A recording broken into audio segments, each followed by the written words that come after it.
Avant toute chose, je voudrais remercier la ville de Metz qui m'a reçu hier pour leur grande foire annuelle. Oui. Oh là là, au milieu des forains et des visiteurs, j'avais l'impression d'être une miss.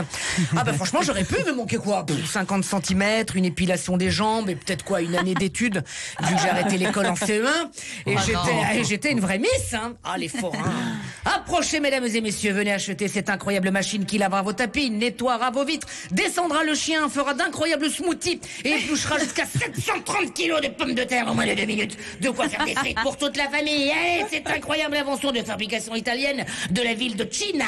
Je ne vous le fais pas à 100 €, ni 50 €, ni même 20 €. Non, 250 €, oui, satisfait et surtout pas remboursé. Oh, j'ai une passion, Camelot, j'ai une passion. Ils te vendront n'importe quoi avec le sourire. Ils auraient été parfaits au gouvernement. Non, vraiment, les spécialités lorraines, la quiche, la mirabelle et Francis Holm, le régional de l'étape. Un délice, voilà. Sinon, dans l'actualité, écoutez, ces JO d'hiver asiatiques 2029 qui ont été attribués à l'Arabie Saoudite me rendent totalement incrédule. Incrédule. Je ne sais pas ce que ça veut dire incrédule, mais j'aime bien ce mot. Alors, ça passe bien en tout cas. Ça me rend incrédule. Ouais. Des jeux d'hiver en plein désert. Bon, tu vas me dire, il y a des pistes aussi dans le désert, mais enfin quand même, tu te rends compte qu'ils vont injecter 500 milliards pour fabriquer une ville olympique au milieu de nulle part. L'Arabie Saoudite, les droits de l'homme, non. Les droits de slalom, oui. Manque plus que Rangoon pour la soirée d'ouverture. L'autre, elle va te chanter les neiges au Sahara, puis c'est bon, on aura la totale.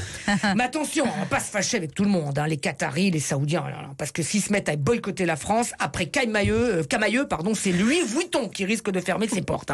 Sinon, loin de là, pendant que chez nous, des féministes petites bites nous font la morale chaque fois qu'on se tape une godivo sur le barbecue, en Iran, des féministes, des vrais, risquent leur vie pour se libérer d'un régime ultra-conservateur. Et en France, comme on est brave et toujours plein de morale, depuis hier, des actrices se coupent une mèche de cheveux pour soutenir ces Iraniennes. Waouh!